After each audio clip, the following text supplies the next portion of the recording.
ప్రియులారా, మీ అందరికీ మన ప్రభువైన యేసుక్రీస్తు వారి నామంలో వందనాలు. ఈరోజు అంశం వచ్చేసి దేవుని కోసం నువ్వేం చేసావు. దేవుని కోసం నువ్వేం చేసావు. ప్రియులారా, వయసుకొచ్చిన అబ్బాయి ఎక్కడికి వెళ్ళినా జనాలు అందరూ అడిగేది ఏంటంటే, నువ్వేం చేస్తున్నావు, నువ్వేం చేస్తున్నావు, నువ్వేం చేస్తున్నావు. ఎక్కడికి వెళ్ళినా, పెళ్ళికి వెళ్ళినా, ఏదన్నా ఫంక్షన్కి వెళ్ళినా, ఏదైనా ఒక వ్యక్తిని పలకరించినా నువ్వు ఏం చేస్తున్నావు అన్న విషయాన్ని ఖచ్చితంగా అడుగుతారు. ఎందుకంటే జనాలకు అది తెలుసుకోవాలన్న ఆశ ఎక్కువ, ఆలోచన ఎక్కువ. ఎలాగైనా ఏదో ఒక రకంగా మాట్లాడి చివరికి అడిగేది ఏంటంటే, నువ్వేం చేస్తున్నావు అన్న విషయాన్ని అడుగుతారు.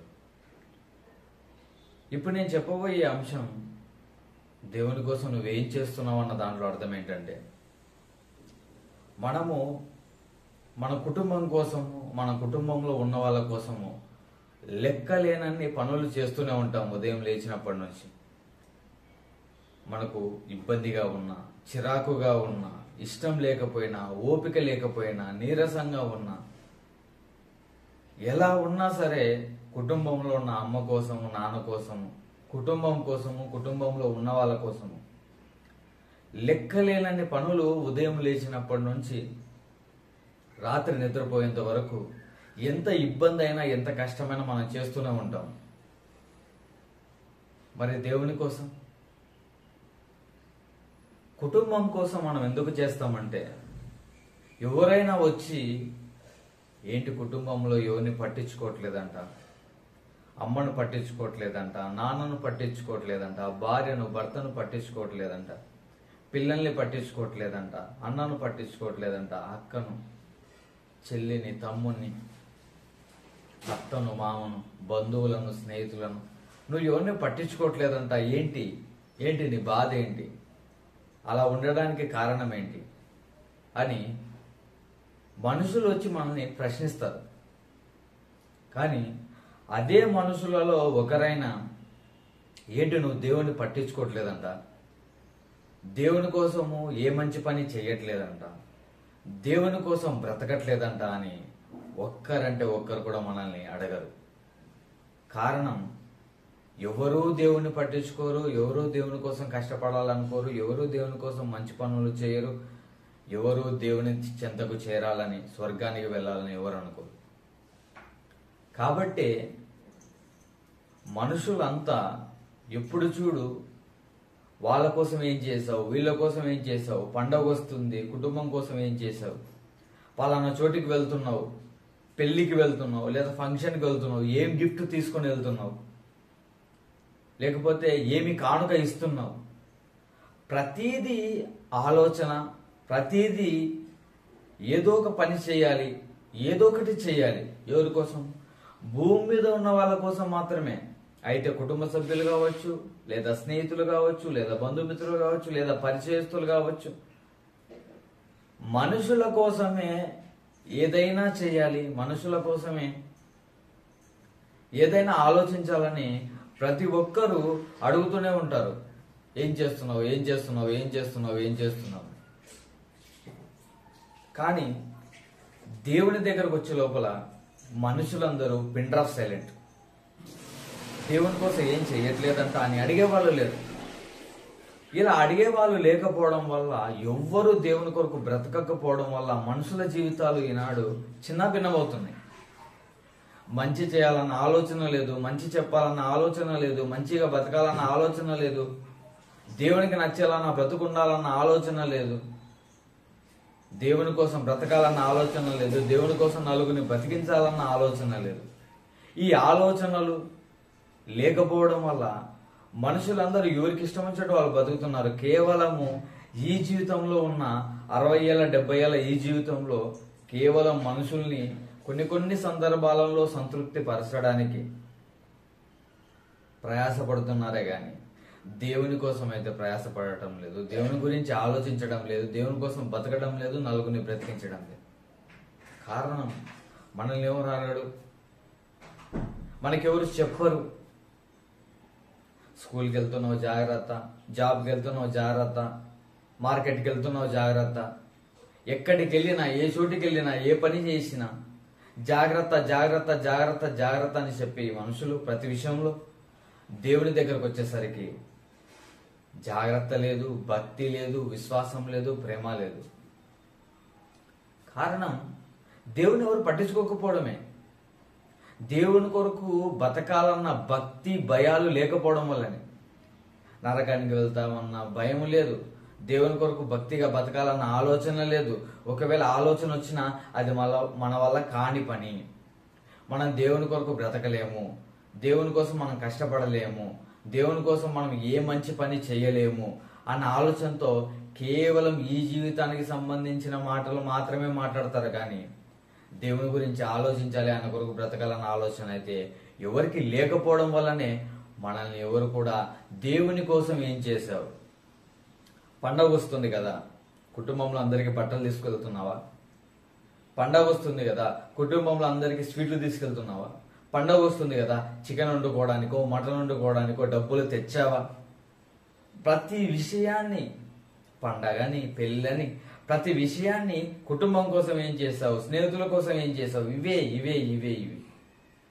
మళ్ళీ దేవుడు ఎక్కడ ఉన్నాడు పిల్లారా? దేవునికి చోటేది? దేవునికి చేయాల్సిన పనులేవి?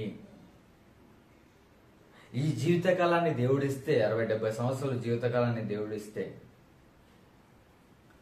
ఒక 60 మంచి పనులన్న దేవుని కోసం మనం చేసింటాము.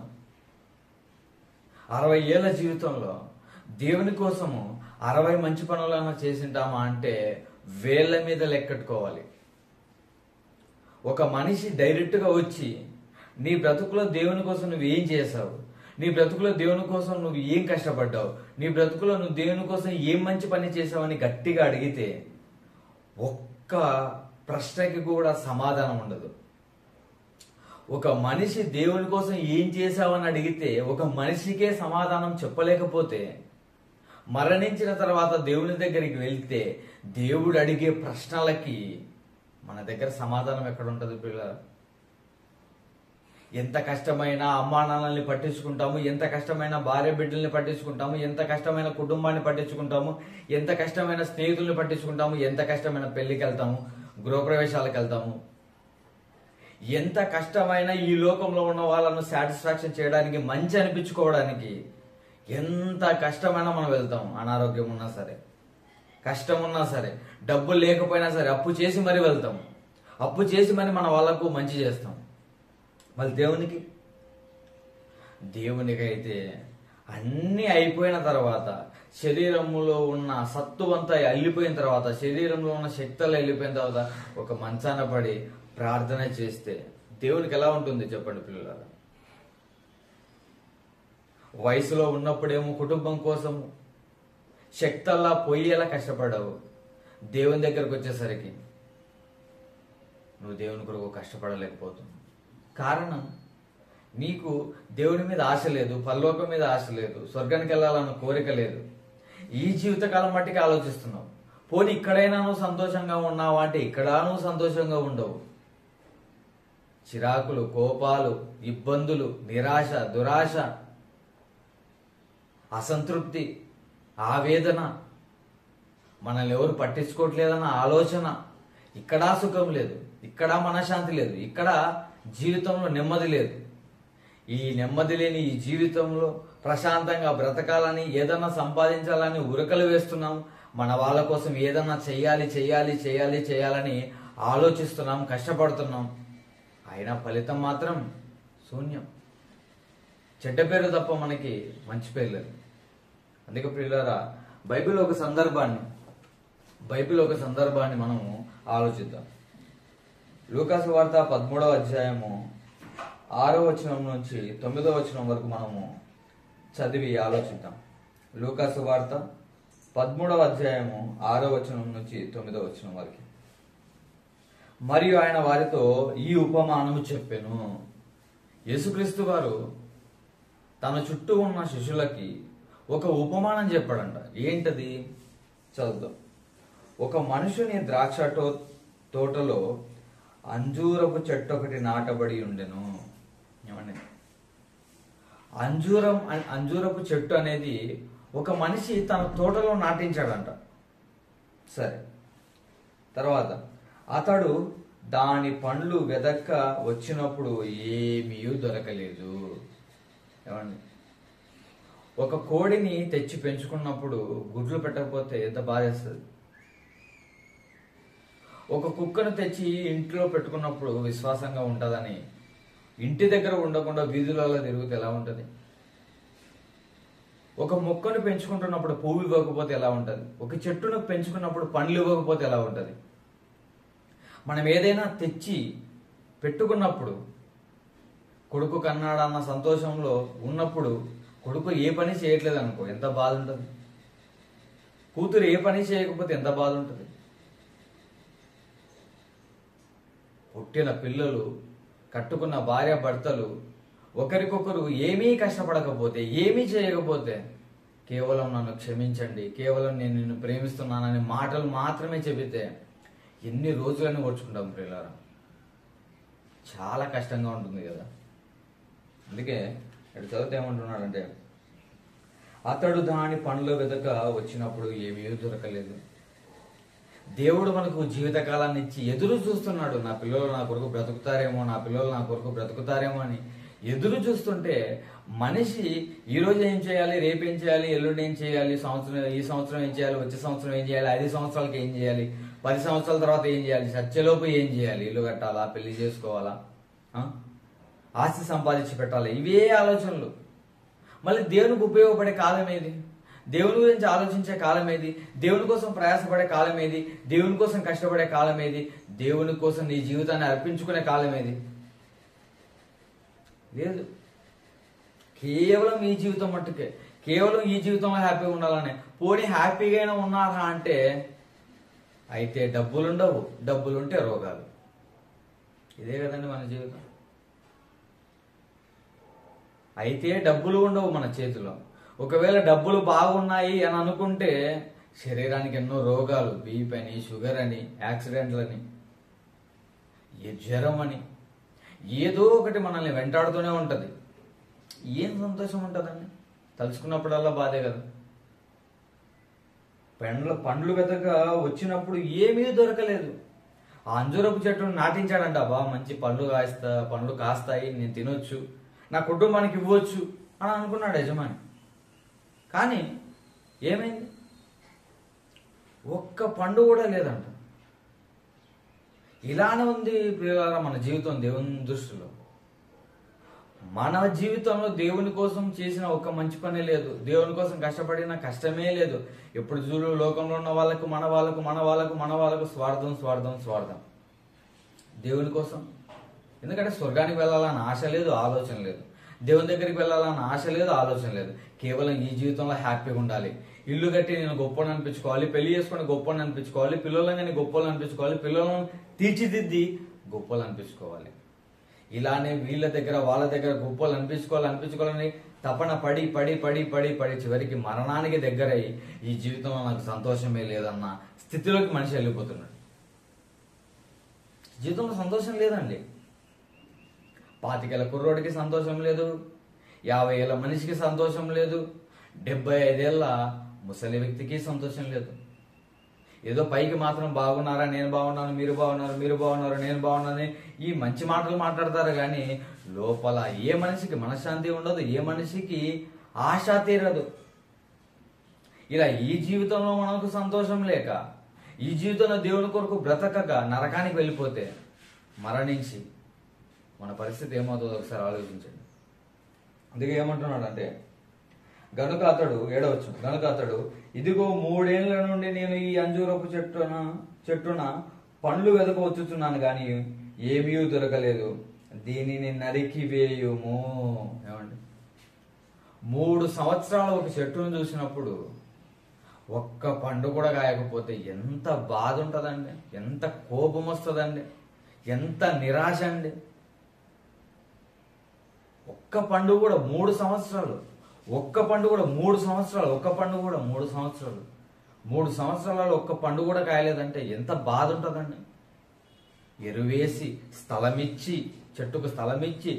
చెట్టుకు ఎరువేసి, చెట్టుకు కాపుదల పెట్టి, ఆ చెట్టుకు ఒక మనిషిని పెట్టి, ఆ మనిషికి ఒక జీతం ఇచ్చి ఒక్క పండు కూడా కాయలేదంట. ఎంత బాధ ఉంటుంది, ఎంత నిరాశ, ఎంత కోపం. మనం అనుభవిస్తే మనకు తెలుస్తుంది. దీనిని నరికివేయము.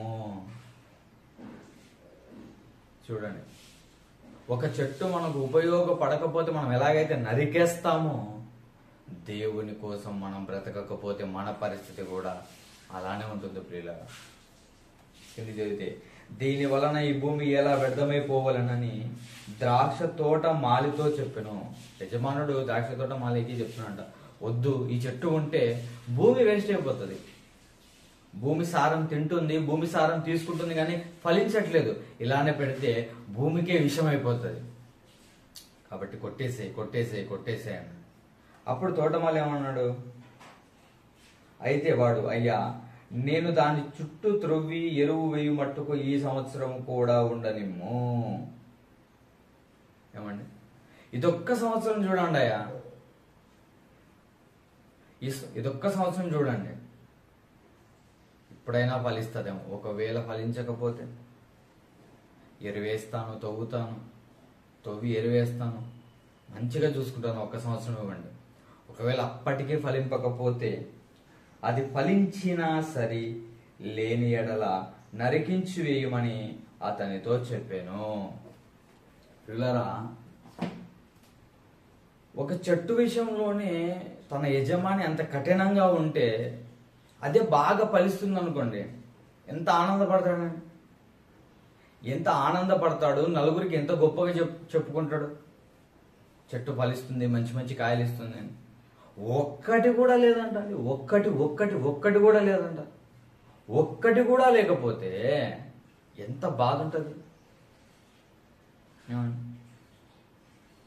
కట్టుకున్న భార్య ఒక్క మంచి పని కూడా చేయలేదనుకోండి మన కోసం. నీ భార్య నీ కోసం ఒక్క పని కూడా చేయలేదనుకో, ఎన్ని రోజులు నువ్వు పోషిస్తావు? నీ భర్త నీ కోసం ఒక్క మంచి పని కూడా చేయకపోతే ఎన్ని రోజులను పోషిస్తావు? నీకు పుట్టిన పిల్లలు ఒక్క మంచి పని కూడా నీకు చేయకపోతే ఎన్ని రోజులు పోషిస్తావు? నిన్ను కన్న తల్లిదండ్రులు నీ కోసం ఒక్క మంచి పని కూడా చేయకపోతే ఎన్ని రోజులు పోషిస్తావు? ఆ లోటైతే భూమి మీద మనుషులకు లేదండి. అందరికి వండి పెడుతున్నారు, అందరికీ అన్ని కొనిస్తున్నారు, భూమి మీద కొంచెం సుఖం దొరుకుతుంది. మరి దేవుని పరిస్థితి ఏంటి? నీ వల్ల దేవునికి వచ్చిన లాభం ఏంటి? నిన్ను భూమి మీద పుట్టించి నువ్వు తన కొరకు బతుకుతావన్న ఆశతో నిన్ను భూమి మీద పుట్టిస్తే, కుటుంబం అని, పెళ్ళామని, భార్యని, పిల్లలని, స్నేహితులని, బంధువులని, పండగలని, పబ్బాలని, వీటిలోనే మనం మునిగిపోయి మన జీవితకాలం అంతా అయిపోబడితే, అందరి దృష్టిలో నువ్వు మంచోడివేమో, కానీ దేవుని దృష్టిలో నువ్వు వ్యర్థుడవైపోతావు, పనికి మాలిన వాడవైపోతావు, వేస్ట్ ఫెలో అయిపోతావు. అందరూ పెంచుకొని దేవుడు తిడితే ఏమండి లాభం? అందుకే ప్రియులారా, మన జీవితం దేవునికి ఉపయోగపడాలి. ఆయన చెప్పిన మాటల ప్రకారం మనం బ్రతకాలి. ఆయన గురించి మనం అందరికీ చెప్పాలి. అందరూ దేవుని కొరకు బ్రతికేలా చేయాలి. దానికోసమే మనం కష్టపడాలి, ప్రయాసపడాలి, నేర్చుకోవాలి, తెలుసుకోవాలి, బ్రతకాలి, బ్రతికించాలి. అది పక్కన పెట్టి మనము మన ఇష్టానుసారంగా బ్రతుకుతూ వెళ్ళిపోతే ధనవంతుడికి పాతాళములు పట్టిన గతే మనకు పడుతుంది. జీవితము ఎప్పుడు ముగిసిపోతుందో తెలియదు ప్రియులారా. ఎందుకంటే మన జీవితం చాలా చిన్నది. ఇంతలో కనబడి అంతలో మాయమైపోయే జీవితం. ఇప్పుడున్న పరిస్థితులు చూస్తుంటే ఎప్పుడు ఏ యాక్సిడెంట్ అవుతుందో తెలియదు, ఎప్పుడు గుండెపోటు వచ్చి చనిపోతామో తెలియదు, ఎప్పుడు భూకంపం వస్తుందో తెలియదు, ఎప్పుడు ఎవరో ఒకరు వచ్చి చంపుతారో తెలియదు, ఎప్పుడు ఏమవుతుందో ఎప్పుడు మన ప్రాణం పోతుందో మనకు తెలీదు. మళ్ళీ ఈ క్షణకాలంలో మన ప్రాణం పోతే దేవుని దగ్గరికి వెళ్ళి మనం ఏం సమాధానం చెప్పుకుంటాం? దేవుని కోసం, నా కోసం ఏం చేసావు బిడ్డ అని దేవుడు అడిగితే దేవునికి ఏం సమాధానం చెప్తాం? ఇలా మౌనంగా ఉంటాం. ఒకరోజు హోంవర్క్ చేసుకొని రాలేదంటే ఓకే, 2 రోజులు హోంవర్క్ చేసుకొని రాలేదంటే ఓకే టీచర్ దగ్గర, పోనీ 10 రోజులు హోంవర్క్ చేసుకొని రాలేదంటే ఓకే టీచర్ దగ్గర. ఇయర్ మొత్తం హోంవర్క్ చేసుకొని రాకపోతే టీచర్ ఏం చేస్తుంది మనని? నువ్వు ఈ స్కూల్లోనే ఉండొద్దు, వెళ్ళిపో. Sorry teacher, sorry teacher, sorry teacher అంటే ఉంటారు. నువ్వు ఈ స్కూల్లోనే వద్దు.